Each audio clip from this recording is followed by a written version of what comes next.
আজকে মঙ্গলবার ক্যাবিনেটের একটা মিটিং হয়েছে। আপনারা জানেন যে আমাদের উইকলি ক্যাবিনেট মিটিং থার্সডেতে হয়, কিন্তু গত ক্যাবিনেট মিটিংটা না হওয়ার কারণে এই মিটিংটা আমরা টুইসডেতে হয়েছে। ক্যাবিনেটের মিটিংয়ে আমাদের চিফ অ্যাডভাইজার প্রফেসর ইউনুস এইটাকে লিড করেন এবং আজকে অনেকগুলো মেজর ডিসিশন হয়েছে। তার মধ্যে একটা বড় ডিসিশন হচ্ছে সাইবার সুরক্ষা অধ্যাদেশ। তো আমি এই বিষয়ে আমাদের আইন এবং ল এবং জাস্টিস অ্যাডভাইজার ডক্টর আসিফ নজরুলকে কিছু বলতে বলব। আমার মাইক লাগবে। আসসালামু আলাইকুম। আমি প্রথমে আপনাদের বলি, আমাদের আজকে 3টা ল হয়েছে, খুব গুরুত্বপূর্ণ সবগুলাই। প্রথম যেটা হয়েছে সীমানা নির্ধারণ সংক্রান্ত। আপনারা জানেন যে গত ফ্যাসিস্ট সরকারের আমলে ইচ্ছামতো নির্বাচনী এলাকার সীমানা নির্ধারণ করা হয়েছে। এগুলি নিয়ে বিভিন্ন রাজনৈতিক দলের পক্ষ থেকে কমপ্লেইন আছে। এখন আমাদের সীমানা নির্ধারণ সংক্রান্ত যে আইন আছে, সেখানে একটা ক্ল্যারিক্যাল মিস্টেকের কারণে এটা নিয়ে নির্বাচন কমিশন কাজ করতে পারছিল না। তো নির্বাচন কমিশন রিকোয়েস্ট করেছে, তারা এই আইনটা প্রপোজ করেছে। এখন আমরা ওই অ্যামেন্ডমেন্টটা করে দিয়েছি। এখন সীমানা পুনর্নির্ধারণ সংক্রান্ত নির্বাচন কমিশনের যে সাংবিধানিক দায়িত্ব আছে, সেটা তারা ইচ্ছা করলে এই আইনটা আপনার গেজেট নোটিফিকেশন হওয়ার সাথে সাথে শুরু করে দিতে পারবেন 2-4 দিনের মধ্যে। সেকেন্ড হচ্ছে, আপনারা জানেন গত মিটিংয়ে আমাদের উপদেষ্টা রেজওয়ানা হাসান বলেছিল আপনাদের যে সিপিসি, সিভিল প্রসিডিওর কোড, এটা নীতিগতভাবে অনুমোদিত হয়েছিল, আজকে চূড়ান্তভাবে অনুমোদিত হয়েছে। এটা খুবই গুরুত্বপূর্ণ একটা আইন। আপনারা জানেন বাংলাদেশের সিভিল মামলা নিষ্পত্তি হতে বছরের পর বছর, এমনকি যুগের পর যুগ লাগে। আমরা এখানে অনেকগুলা চেঞ্জ এনেছি, তার মধ্যে কয়েকটা শুধু গুরুত্বপূর্ণ চেঞ্জের কথা আপনাদের বলি। একটা চেঞ্জ হচ্ছে, আগে আপনার ইচ্ছা মতো অ্যাডজর্নমেন্ট বা মামলা মুলতবি করা যেত, শুনানি। এখন আর মুলতবি করা যাবে না। আগে সিপিসির মামলাতে প্লেইন্ট বা আর্জি যেটা, এবং এটার উত্তরে যে রিটেন স্টেটমেন্ট দিত, এটা আপনার আইনজীবীরা পড়ে পড়ে শোনাতো, বিভিন্ন শুনানির সময় পড়ে পড়ে শোনাতো, এবং সেখানে কনসার্ন ব্যক্তি আপনার ওটাতে সম্মতি দিত, তারপর আদালত সেটা শুনতো। এই শুধুমাত্র আর্জি আর রিটেন স্টেটমেন্ট, এটা আদালতে মৌখিক কথা বলতে 2-3 বছর পর্যন্ত এমন নজিরও আছে, কারণ অনেকদিন পর ডেট পড়তো। তো আমরা বলেছি এখন প্লেইন্ট আর রিটেন স্টেটমেন্ট লিখিত আকারে যেটা দিবে সেটাই যথেষ্ট। এটা আদালতের উপস্থাপন, মৌখিকভাবে উপস্থাপন করতে হবে না। আর এটা যিনি জানেন, আপনার সিভিল মামলা যারা একটু আপনাদের অভিজ্ঞতা আছে, মামলা রায় পাওয়ার পর এক্সিকিউশনের জন্য আলাদাভাবে আবার মামলা করতে হতো, সেটাও করতে হবে না। এবং আমরা প্রসেস সার্ভিংয়ের ক্ষেত্রে, সমন জারিটারির ক্ষেত্রে, সেখানেও আমরা অনেক সহজসাধ্য পদ্ধতি উদ্ভাবন করেছি। আমরা আশা করি সিভিল মামলা দ্রুত নিষ্পত্তির ক্ষেত্রে এই আইন খুবই গুরুত্বপূর্ণ ভূমিকা রাখবে। তবে আমরা জানি আপনাদের সবচেয়ে বেশি আগ্রহী হচ্ছে সাইবার সুরক্ষা আইন নিয়ে। আমরা যখন প্রথম দায়িত্ব গ্রহণ করি, তখনই আমরা বলেছিলাম আমরা যে আগের যেটা আইন আছে সাইবার সিকিউরিটি অ্যাক্ট, সেটা আমরা বাতিল করে আমরা একটা যুগোপযোগী আইন করব। এরপর আমরা বিভিন্ন সময় ড্রাফট করেছি। আমাদের যে আপনার তথ্য প্রযুক্তি বিষয়ে যে আপনার স্পেশাল অ্যাসিস্ট্যান্ট আছেন ফয়েজ, উনি অনেক কষ্ট করেছেন। তথ্য প্রযুক্তি মন্ত্রণালয়, আইন মন্ত্রণালয়, আমরা সবাই মিলে অনেক কনসালটেশন করেছি। আমার জানা মতে বাংলাদেশে কোনো আইন নিয়ে এত কনসালটেশন হয়নি। 25 বার আমরা ড্রাফট চেঞ্জ করেছি। সবশেষে আমরা এই আইনের যারা সবচেয়ে বড় সমালোচক ছিল সিভিল সোসাইটি, তাদের সাথে 3 ঘন্টা একসাথে বসে ফাইনাল করেছি, চূড়ান্ত করেছি ড্রাফটটা। আজকে এটা উপদেষ্টা পরিষদের মিটিংয়ে উঠেছিল, তারপর সেখানে একটা অ্যামেন্ডমেন্টের সাজেশন আসছে, সেটাও আমরা করবো বলে সিদ্ধান্ত নিয়েছি। এটাও আপনার জাস্ট আমাদের ল মিনিস্ট্রির ভেটিংয়ের পর গেজেট নোটিফিকেশন হবে, হয়তো আপনার এই সপ্তাহের মধ্যে এটা চূড়ান্তভাবে প্রয়োগ হয়ে যাবে, প্রয়োগযোগ্য আইনে পরিণত হবে। ডিজিটাল সিকিউরিটি অ্যাক্ট সম্পর্কে আপনাদের একটুখানি কয়েকটা জিনিস একটু ধারণা দিই। সেটা হচ্ছে, প্রথমেই বলি, এই প্রস্তাবিত যে অধ্যাদেশ আছে, এখানে প্রথমবারের মতো ইন্টারনেটকে নাগরিক অধিকার হিসাবে স্বীকৃতি দেওয়া হয়েছে। দেশে প্রথমবারের মতো অনলাইন জুয়া নিষিদ্ধ করা হয়েছে। প্রথমবারের মতো সাইবার স্পেসে নারী শিশু নির্যাতন এবং যৌন হয়রানিকে শাস্তিযোগ্য অপরাধ হিসেবে স্বীকৃতি দেওয়া হয়েছে। এবং এই আগের যে আইনটা ছিল ডিজিটাল সিকিউরিটি অ্যাক্ট, সেখানকার 9 এবং এই 9টা ধারায় ছিল কুখ্যাত ধারা। এই ধারাগুলোতে 95% মামলা দায়ের হয়েছিল। এই মামলাগুলো এখন স্বয়ংক্রিয়ভাবে বাতিল হয়ে যাবে। এছাড়া কিছু কিছু যে আর্টিকেল আছে সেগুলিকে পরিবর্তন করা হয়েছে, এবং স্পিচ বা কথা বলে বা মতামত প্রকাশ করে যে অপরাধ, সেখানে মাত্র 2টা অপরাধ রাখা হয়েছে। একটা হচ্ছে নারী ও শিশুর প্রতি যৌন নির্যাতনমূলক কন্টেন্ট প্রকাশ, হুমকি দেওয়া, আর এটা হচ্ছে ধর্মীয় ঘৃণা ছড়ানো, যে ঘৃণা ছড়ানোর মধ্যে দিয়ে সহিংসতাকে উস্কে দেওয়া হয়। মানে ধর্মীয় ঘৃণাও এটাকে একটা খুব কঠোরভাবে সংজ্ঞায়িত করা হয়েছে, যাতে ভুল বুঝাবুঝি না হয়, কেউ কাউকে হয়রানি করতে না পারে। ধর্মীয় উস্কানিমূলক বক্তব্য বা যে কোনো কন্টেন্ট যেটার কারণে সহিংসতা উস্কে যেতে পারে সেটাকে শাস্তিযোগ্য অপরাধ করা হয়েছে। এছাড়া আপনার দক্ষিণ এশিয়াতে প্রথমবারের মতো এখানে আর্টিফিশিয়াল ইন্টেলিজেন্সের মাধ্যমে যদি আপনার কোনো সাইবার অপরাধ করা হয় সেটাকে শাস্তিযোগ্য করা হয়েছে। আর ম্যাক্সিমাম আইনকে আপনার স্পিচ অফেন্সের ক্ষেত্রে বলি, আপনার যে দুইটা স্পিচ অফেন্স বললাম না, যে নারী ও শিশুর প্রতি যৌন হয়রানিমূলক কন্টেন্ট প্রকাশ বা ধর্মীয় ঘৃণা এবং সহিংসতা সৃষ্টিকারী কোনো কন্টেন্ট প্রকাশ, সেটার ক্ষেত্রেও আমরা রক্ষা কবচ রেখেছি। এই ধরনের মামলাও কারো বিরুদ্ধে হলে এটা আপনার আমলি আদালতে যাবে, যেই ম্যাজিস্ট্রেট এটা কগনিজেন্সে নেন সেখানে যাবে, যাওয়ার পর 24 ঘন্টার মধ্যে উনি যদি দেখেন এই মামলায় কোনো সারবত্তা নাই, তাহলে উনি ট্রায়াল স্টেজ মামলা বাতিল করে দিতে পারবেন। অর্থাৎ চার্জশিটের জন্য ওয়েট করতে হবে না। যদি দেখেন একদম সম্পূর্ণ ভুয়া মামলা, এই মামলা কোনো ভিত্তি নাই, উনি সাথে সাথে এটা বাতিল করে দেবেন, 24 ঘন্টার মধ্যে বাতিল করতে পারবেন। এছাড়া আমরা এই অপরাধগুলোকে আপনার আমলযোগ্য অপরাধ রেখেছি এবং কিছু কিছু ক্ষেত্রে আপোষযোগ্যও রেখেছি। একটু আপনাদের বলি, একটু সময় লাগছে। আপনাদের যে সমস্ত বিধান বিলুপ্ত করা হয়েছে, এটা হচ্ছে মুক্তিযুদ্ধের চেতনা, আগের আইনে যেভাবে উল্লেখ ছিল সেটা পড়ছি। জাতির পিতা বঙ্গবন্ধু শেখ মুজিবুর রহমান জাতীয় সঙ্গীত বা জাতীয় পতাকা সম্পর্কিত বিদ্বেষ বিভ্রান্তি ও কুৎসামূলক প্রচারণার দণ্ড সংক্রান্ত যে বিধান, সেটা বিলুপ্ত করা হয়েছে। এই বিধানে প্রচুর হয়রানিমূলক মামলা হতো। মানহানিকর তথ্য প্রকাশ, প্রচার ইত্যাদির জন্য দণ্ড প্রকাশের বিধান, যেটা এটা প্রচুর মামলা হতো। আপনারা জানেন, অনেক সাংবাদিকও এই মামলার ভিকটিম হয়েছেন। এই ধারা সম্পূর্ণ বাতিল করা হয়েছে। ল অ্যান্ড অর্ডার সিচুয়েশন, আইন শৃঙ্খলা পরিস্থিতির অবনতি ঘটতে পারে, এই ধরনের কোনো কন্টেন্ট বা কথাবার্তা বলা, এটা কেন প্রচুর মামলা হতো, এটাও সম্পূর্ণ বিলুপ্ত করা হয়েছে। আক্রমণাত্মক, মিথ্যা বা ভীতি প্রদর্শক তথ্যপাত্য প্রকাশ ইত্যাদিকে সম্পূর্ণ বিলুপ্ত করা হয়েছে। যেগুলি বিলুপ্ত করা হয়েছে 9টা ধারার মধ্যে সবচেয়ে বেশি যেগুলিতে মামলা হতো শুধু সেগুলি আমি উল্লেখ করলাম।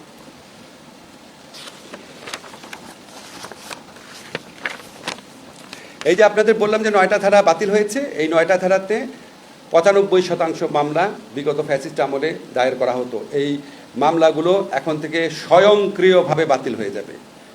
স্বয়ংক্রিয়ভাবে এই যেদিন গেজেট নোটিফিকেশন হবে তার আগের দিন পর্যন্ত এই 9টা ধারায় যত মামলা হয়েছে তা স্বয়ংক্রিয়ভাবে বাতিল হয়ে যাবে।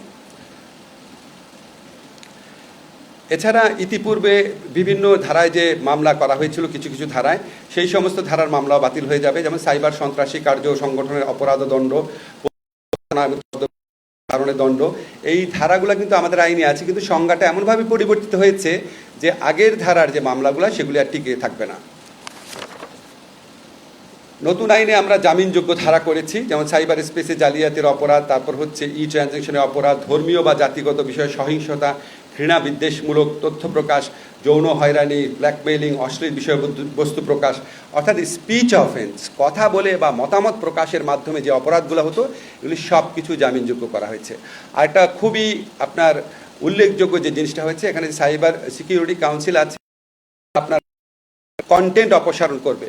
কোনো আক্রমণাত্মক বা অপরাধমূলক যদি কন্টেন্ট থাকে, সেই কন্টেন্ট যে অপসারণ করবে সেটার জন্য যে অথরিটি স্ট্যাবলিশ করা হয়েছে, সেই অথরিটিতে সিভিল সোসাইটির মেম্বার থাকবে। এই বিধান সংযোজন করা হয়েছে এবং এই অথরিটি কোনো কন্টেন্ট অপসারণ করার পরে, ধরেন কোনো একটা মানবাধিকার প্রতিষ্ঠানের কন্টেন্ট অপসারণ করলো, তখন এটা 24 ঘন্টার মধ্যে আদালতের অনুমতি নিতে হবে। অপসারণ করার পর অনুমতি নিতে হবে, 72 ঘন্টার মধ্যে অনুমতি নিতে হবে।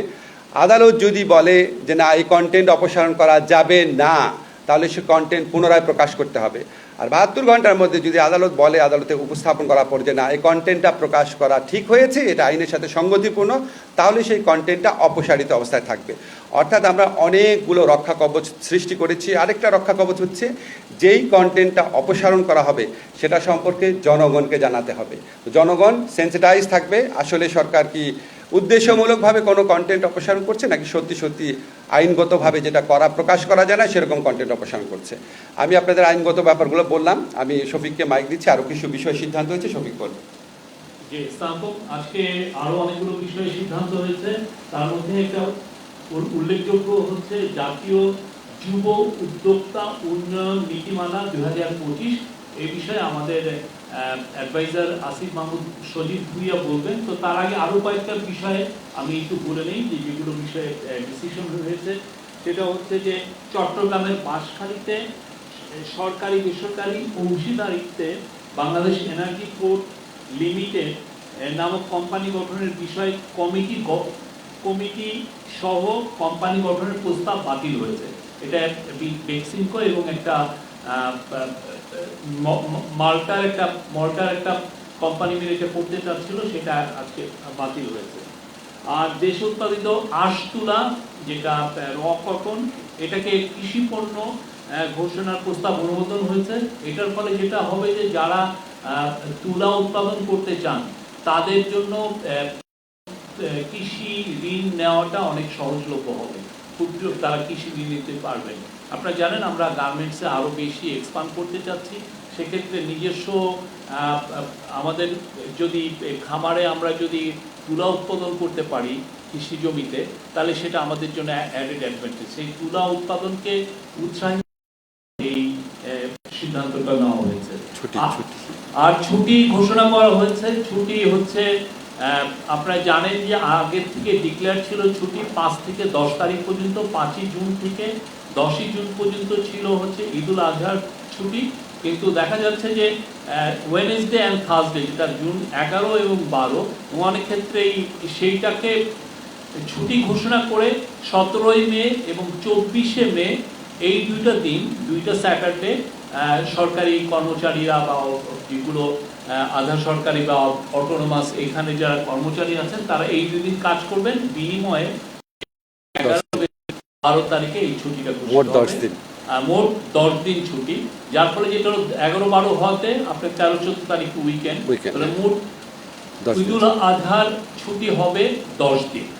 আর এই ক্ষেত্রে ব্যাংক কোম্পানিগুলো যেহেতু তাদের ব্যাংক কোম্পানি অ্যাক্ট দিয়ে চলেন, ব্যাংক কোম্পানি তাদের মতো করে ডিক্লেয়ার করবেন, প্রাইভেট কোম্পানিগুলো তাদের মতো করে ছুটি ঘোষণা করবেন। এই আর একটা ডিসিশন ছিল, সেটা হচ্ছে যে আমাদের অ্যান্টিকুইটিস ল এটা অ্যামেন্ডমেন্ট, কিন্তু এটাকে সেটব্যাক করা হয়েছে। আমাদের আরো দু একটা বিষয় আছে, আমি এটা আমাদের ক্যাবিনেট থেকে আপনাদেরকে জানাই। নবায়নযোগ্য জ্বালানি নীতিমালা করা হয়েছে, সেখানে একটা বড় ব্যবহার ইনসিনারেটর, সেটা নিয়েও ডিবেট হয়েছে এবং আমরা এটাকে অ্যাপ্রুভ করা হয়েছে সাবজেক্ট টু, মানে যাতে ইনসিনারেশন যেটা আমরা করছি সেটা যাতে এনভায়রনমেন্ট ফ্রেন্ডলি হয়। এই আমি আমাদের অ্যাডভাইজার আসিফ মাহমুদ সজীব ভুইয়াকে দিচ্ছি, উনি যুব উন্নয়ন উদ্যোক্তা। আমি আপনাদের একটু ক্ল্যারিফাই করি, ঈদুল আজহার ছুটি এখন একটানা 10 দিন থাকবে। আর আমরা এই ছুটিতে সরকারি কার্যক্রম যেন ব্যাহত না হয়, এই জন্য এক্সট্রা 2টা শনিবার সরকারি অফিস খোলা থাকবে। আমরা যুব ক্রীড়া মন্ত্রণালয় থেকে আজকে একটা গুরুত্বপূর্ণ নীতিগত চূড়ান্ত অনুমোদন পেয়েছে ক্যাবিনেটের। সেটা হচ্ছে জাতীয় যুব উদ্যোক্তা উন্নয়ন নীতিমালা 2025।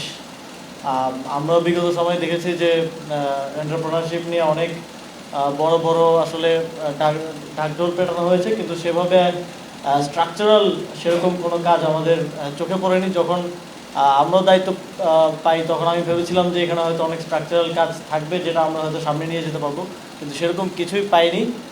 এখনও যুব ক্রীড়া মন্ত্রণালয় উদ্যোক্তা বলতে সেই সেলাই মেশিন, তারপর পাটের বস্ত্র বানানো, সেটাকেই উদ্যোক্তা হিসেবে আসলে নেওয়া হয়, অথবা আমাদের উদ্যোক্তা মেলাগুলো যদি আপনারা দেখে থাকেন সেটাতেই হয়ে গেছে। কিন্তু উদ্যোক্তা বিষয়টা তো এখন পুরো পৃথিবী জুড়েই একটা অন্য লেভেলে চলে গিয়েছে এবং আমাদের ইভেন আমাদের ছোট অনেকেও আছে যাদের ভালো ভালো স্টার্ট এবং এটা অন্য একটা লেভেলে আছে।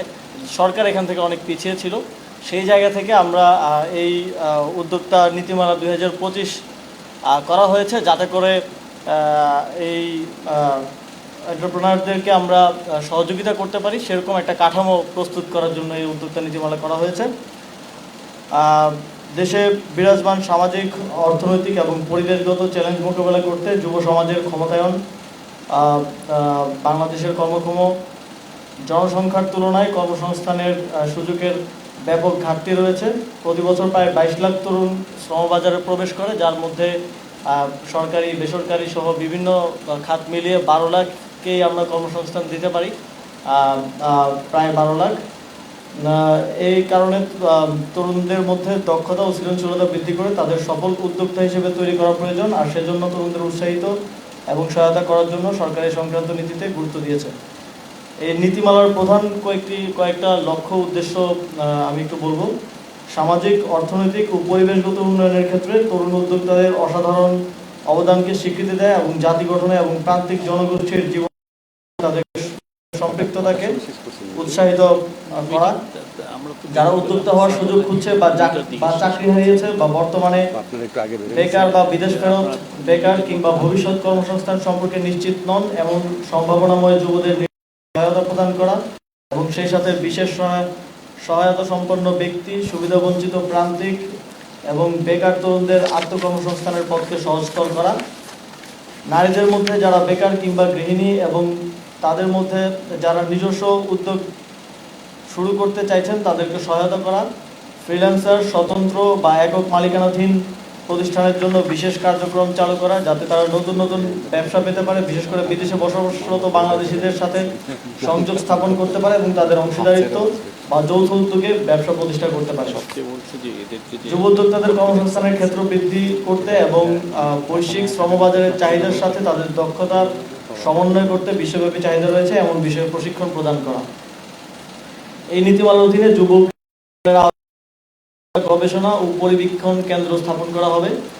কেন্দ্রটি স্কিল ম্যাপিং করা, সারা দেশে যুব উদ্যোক্তাদের দক্ষতার ধরন চিহ্নিত করা, সব বয়সের যুব উদ্যোক্তাদের সাথে সমন্বয় করা, দেশের যুব উদ্যোক্তাদের সুবিধা, চ্যালেঞ্জ এবং বহুমুখী সমস্যা নিয়ে নিরন্তর গবেষণা পরিচালনা করা এবং গবেষণা প্রতিবেদন ও প্রকাশনা তৈরি করা, যুব উদ্যোক্তাদের কার্যক্রম নিয়মিত পরিবীক্ষণ করা এবং যুব উদ্যোক্তাদের কাজের অর্থনৈতিক ও সামাজিক প্রভাব পরিমাপ করা, যেমন সৃষ্ট কর্মসংস্থানের সংখ্যা, মোট আয়ের পরিমাণ কি, এগুলো নির্ধারণ সহ বিভিন্ন কাজ করবে।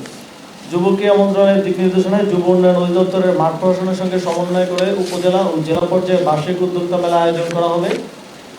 উদ্যোক্তাদের পুঁজি সরবরাহের জন্য এই নীতিমালার অধীনে কয়েকটি ব্যবস্থা নেওয়ার কথা বলা হয়েছে, যেমন যুব উন্নয়ন অধিদপ্তর থেকে স্বতন্ত্র সামাজিক ব্যবসা হিসেবে ঘূর্ণায়মান ঋণ তহবিল প্রতিষ্ঠা করে সহজ শর্তে এবং স্বল্প সুদে ঋণ প্রাপ্তিতে উদ্যোক্তাদের সহায়তা করা হবে। বিভিন্ন বাণিজ্যিক ব্যাংক, বিশেষায়িত আর্থিক প্রতিষ্ঠান, ট্রাস্ট ফান্ড ইত্যাদির মাধ্যমে উদ্যোক্তাদের 10 লাখ টাকা পর্যন্ত ঋণ সহায়তা দেওয়া হবে। উদ্যোক্তাদের ঋণ সহায়তার জন্য বিভিন্ন সরকারি ও বেসরকারি ব্যাংক ও আর্থিক প্রতিষ্ঠানের সাথে সমঝোতা স্মারক স্বাক্ষর করা হবে। এছাড়াও উদ্যোক্তাদের পণ্য বা সেবা উৎপাদনের জন্য কাঁচামাল বা অন্যান্য পণ্য আমদানির প্রয়োজন হলে নির্দিষ্ট সময়ের জন্য কর ও শুল্ক অব্যাহতি দেওয়ার উদ্যোগ নেওয়া হবে। উদ্যোক্তাদের জন্য প্রশিক্ষণ এবং বুট ক্যাম্পের ব্যবস্থা করা হবে। তহবিল সংগ্রহ, বিপণন এবং ব্র্যান্ডিং, জনসংযোগ, ব্যবসায়িক আইন, অর্থ ও হিসাবরক্ষণ বিষয়ে প্রশিক্ষণ দেওয়া হবে। সরকারি ও বেসরকারি বিশ্ববিদ্যালয়, কারিগরি ও বৃত্তিমূলক শিক্ষা প্রতিষ্ঠান এবং বিদ্যমান গবেষণা কার্যক্রমের পাঠ্যসূচিতে উদ্যোক্তা উন্নয়নকে অন্তর্ভুক্ত করার পদক্ষেপ নেওয়া হবে। প্রচলিত প্রযুক্তি এবং সোশ্যাল মিডিয়া ব্যবহার করে সারা দেশের সকল উদ্যোক্তাদের একটি একক প্ল্যাটফর্মে আনার উদ্যোগ নেওয়া হবে। উদ্যোক্তাদের উদ্বুদ্ধ করতে এবং তাদের মধ্যে প্রতিযোগিতামূলক পরিবেশ সৃষ্টির লক্ষ্যে জাতীয়, জেলা ও উপজেলা পর্যায়ে যুব উদ্যোক্তা পুরস্কার প্রবর্তন করা হবে। সকল উদ্যোক্তা, সফল উদ্যোক্তা এবং বিনিয়োগকারীদের প্রতি বছর জাতীয়, জেলা, উপজেলা পর্যায়ে উদ্যোক্তা সমাবেশ আয়োজনের মাধ্যমে স্বীকৃতি দেওয়া হবে। এই নীতিমালা বাস্তবায়নের প্রাতিষ্ঠানিক ব্যবস্থাপনা কাঠামো তৈরি করা হয়েছে। জাতীয় পর্যায়ে এই নীতিমালা বাস্তবায়ন কার্যক্রম তদারকির জন্য যুব ক্রীড়া মন্ত্রণালয়ের উপদেষ্টা মন্ত্রী, প্রতিমন্ত্রীর সভাপতিত্বে একটি জাতীয় কাউন্সিল গঠন করা হবে এবং এই নীতিমালা বাস্তবায়নের জন্য যুব ক্রীড়া মন্ত্রণালয়ের সচিবের সভাপতিত্বে একটি স্টিয়ারিং কমিটি এবং যুব উন্নয়ন অধিদপ্তরের মহাপরিচালকের সভাপতিত্বে একটি বাস্তবায়ন কমিটি গঠন করা হবে এবং এগুলো জাতীয়, জেলা এবং উপজেলা পর্যায়ে এই কমিটিগুলো রেপ্লিকেট করা হবে। যুব উন্নয়ন অধিদপ্তরের স্থানীয় কার্যালয়গুলো যুব উদ্যোক্তাদের উদ্যোগ বাস্তবায়নের বিষয়টি নিয়মিত তদারকি করবে এবং উদ্যোগ বাস্তবায়নের প্রয়োজনীয় পরামর্শ গ্রহণ করবে এবং উদ্দেশ্যে একটি রিপোর্টিং সিস্টেম স্থাপন করা হবে। যুব উন্নয়ন অধিদপ্তর সরাসরি এই নীতিমালা বাস্তবায়ন করবে এবং বিস্তারিত স্বল্প, মধ্যম ও দীর্ঘমেয়াদী সময় ধরে পরিকল্পনা প্রণয়ন করবে। এই নীতিমালা বাস্তবায়নের জন্য যুব উন্নয়ন অধিদপ্তরকে প্রয়োজনীয় দিক নির্দেশনা দেওয়া হবে এবং পরিকল্পনা বাস্তবায়নের অগ্রগতি নিয়মিত পর্যবেক্ষণ করা হবে। এই আমরা আশা করছি এই নীতিমালা এর যে প্রস্তাবনাগুলো এখানে এসেছে সেগুলো বাস্তবায়নের মাধ্যমে বাংলাদেশে আমরা যে যেই নতুন নতুন উদ্যোক্তা অনেক আইডিয়া নিয়ে আমাদের তরুণ প্রজন্ম আসছে, তাদের এই আইডিয়াগুলোকে বাস্তবায়নে এবং ব্যবসায় রূপান্তরিত, সফল ব্যবসায় রূপান্তরিত করা, সফল স্টার্ট আপে রূপান্তরিত করতে সরকারের পক্ষ থেকে আরও অধিকতর সহযোগিতা আমরা করতে পারবো। এবং আমরা যদি এটার সুষ্ঠু বাস্তবায়ন নিশ্চিত করতে পারি, আশা করি আমাদের এখানে একটা স্টার্ট আপ বুম হবে। পুরো পৃথিবীতে যেটা এখন চলছে, আমাদের এখানকার তরুণরাও সেখানে অংশগ্রহণ করতে পারবে। ধন্যবাদ। আপনাদের কোনো আইন নিয়ে প্রশ্ন আছে? জাস্ট 3টা প্রশ্ন বলেন। আমার নাম মনিরুল সোহাগ, আমি ডিবিসি টেলিভিশনে কাজ করি। সাইবার সুরক্ষা আইনের যে অপরাধগুলোর কথা বলা হয়েছে, যেগুলোতে বিচার করা যাবে, সেগুলোতে সর্বোচ্চ শাস্তি দেওয়া হয়েছে এবং কেউ যদি কাউকে ফাঁসানোর জন্য বা হয়রানির জন্য মিথ্যা মামলা করতে আসে, সেক্ষেত্রে কি ব্যবস্থা রয়েছে? সর্বোচ্চ শাস্তি আমি যতটা মনে করতে পারছি 2 বছর কারাদণ্ড কম রাখা হয়েছে। মিথ্যা মামলার ক্ষেত্রে সাজার বিধান আছে আরও বেশি। মিথ্যা মামলা মনিটর করার জন্য ওখানে যা অ্যাক্টিভিটিস যে থাকবে, কনসার্ন অথরিটি তারা মিথ্যা মামলাও মনিটর করবে। শাস্তি কমানো হয়েছে। স্যার, আমার নাম মনিরুল জামান উজ্জ্বল, আমি জাগরণের থেকে বলছি। স্যার, আমার প্রশ্নটা আজকের না, আমি আপনাকে জানতে চাই যে নারী সংস্কার কমিশন যে সারা দেশে একটা প্রতিবাদের ঝড় উঠেছে, ধর্মীয় চাপের মুখে সরকার কি নারী বিষয়ক সংস্কার কমিশনের রিপোর্ট বাতিল করবে? এটা তো আজকের বিষয় না, তবু আপনাকে বলি। শুনে, নারী সংস্কার কমিশনের যে প্রস্তাব, সেটা হচ্ছে একটা কমিশনের প্রস্তাব, এটা তো সরকারের সিদ্ধান্ত না। ঠিক আছে? আমাদের যতগুলা সংস্কার কমিশন হয়েছে সবগুলোর ব্যাপারেই কিছু না কিছু ক্ষেত্রে ভিন্নমত এসেছে। সো নারী সংস্কার কমিশনের যে প্রস্তাব, সেখানেও ভিন্নমত থাকতেই পারে। অধিকাংশ ক্ষেত্রে ভিন্নমত শালীনভাবে প্রকাশ করা হয়েছে, কিন্তু কিছু ক্ষেত্রে অত্যন্ত বিদ্বেষমূলক, আক্রমণাত্মক এবং নারী শুধু না, মানে পুরা জাতির প্রতি অবমাননাকরভাবে প্রতিক্রিয়া ব্যক্ত করা হয়েছে। আমরা এই সমাজে ভিন্ন মতে চর্চা থাকবে। আমি শুধু আপনাদের এটা নিয়ে আর কিছু বলবো না, শুধু একটা কথা বলে দিই, আমাদের যে কোনো ধরনের বড় সংস্কার রাজনৈতিক ঐক্যমত্য ছাড়া বাস্তবায়ন করা হবে না। এবং আরেকটা জিনিস খেয়াল রাখবেন, এটা একটা সংস্কার কমিশনের প্রস্তাব, সরকারের সিদ্ধান্ত না। তা আমরা আশা করব ভিন্নমত এবং প্রতিক্রিয়া জ্ঞাপন করার ক্ষেত্রে সবাই যেন সহনশীলতা এবং শালীনতার পরিচয় দেয়। আসসালামু আলাইকুম, আমি আহমেদ সোহাগ।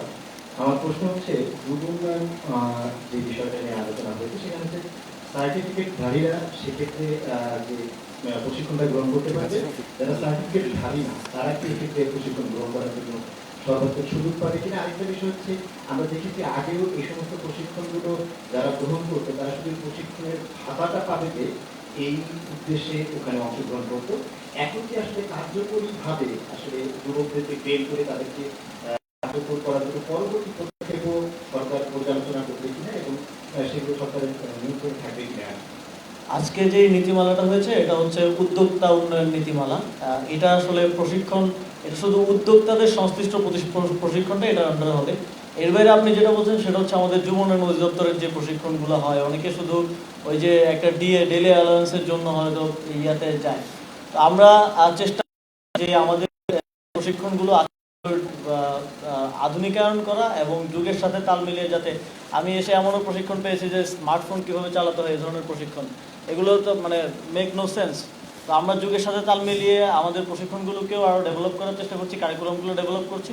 এবং আপনারা যারা নতুন কিছু প্রশিক্ষণ আমরা ইন্ট্রোডিউস করছি, সেলফ ডিফেন্স, তারপর হচ্ছে আর্টিফিশিয়াল ইন্টেলিজেন্স নিয়েও আমরা প্রশিক্ষণ এই জুন জুলাই থেকে হয়তো আপনারা পেয়ে যাবেন। আর্টিফিশিয়াল ইন্টেলিজেন্সের প্রশিক্ষণটা যাবে। আমরা পৃথিবীর সাথে তাল মিলিয়ে চলার জন্য আমাদের তরুণরা যাতে নিজেদেরকে তৈরি করতে পারে, ঠিক সেভাবেই সামনের প্রশিক্ষণগুলো ডিজাইন করব। এবং সেগুলো উন্নত মানের প্রশিক্ষণ হবে।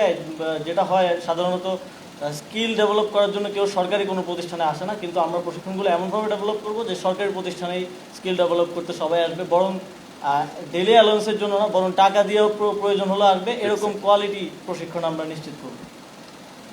স্যার, আমার নাম আইনাল হোসেন, আমি আজকে পত্রিকায় কাজ করি। সাইবার সিকিউরিটির যে ধারাগুলো বাতিল বা করা হলো, সেখানে মামলার সংখ্যাটা কেমন হতে পারে? ভাই, সংখ্যা বলতে পারবো না। 95% মামলা, রাফলি স্পিকিং, হ্যাঁ, 95% মামলা তদন্তাধীন যেগুলো আছে, বিচারাধীন আছে, সব বাতিল হয়ে যাবে। লাস্ট কোয়েশ্চেন এটা, হ্যাঁ বলেন। জি আরো 2-3টা জি। দুইটা আইন খুবই গুরুত্বপূর্ণ, কিন্তু যে আইনগুলো ওঠে সেগুলো যেভাবে আমরা ব্রিফিং পাই, তারপরে আমরা যখন অফিসে লিখতে যাই তখন ব্রিফিং ইনস্ট্যান্টলি অনেক কোয়েশ্চেন আমরা করতে পারি। এই কি কেসগুলো আসে সেটা দেওয়ার আমাদেরকে গুরুত্বপূর্ণ যে বিষয়গুলো বললেন, একটা আপনি উল্লেখ করলেন না, সেইটা একটু দেওয়া যাবে কিনা বা ওয়েবসাইটে আপলোড করা যায় কিনা, তাহলে মানে আমরা আচ্ছা, আমি আপনাদের বলি, এটা তো ওয়েটিং হতে হবে, তারপরে এটা আপনার চূড়ান্তভাবে পাস হতে হবে, তারপর গেজেট নোটিফিকেশন হবে। আমরা আপনাদের শুধু উপদেষ্টা মণ্ডলীর সিদ্ধান্ত জানাচ্ছি। তবে আপনাদেরকে একটা জিনিস কনফার্ম করি, যেহেতু সাইবার সুরক্ষা অধ্যাদেশ নিয়ে অনেক মানুষের আগ্রহ আছে, এটা আপনার গেজেট নোটিফিকেশন হওয়ার পর অ্যাকচুয়ালি কোথায় কি পরিবর্তন এসছে এটা সোজা করে আমরা আইন মন্ত্রণালয়ের ওয়েবসাইটে দিয়ে দিব। ঠিক আছে?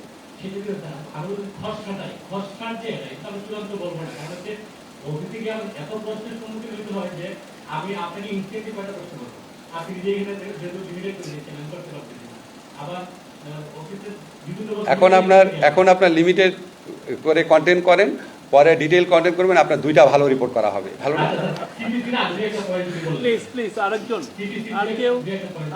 সিপিসি তো বলেছি, সিপিসি সবচেয়ে ইম্পর্টেন্ট 3টাই জিনিসই বলেছি। আরেকবার বলি, সিপিসি এটা খুব গুরুত্বপূর্ণ।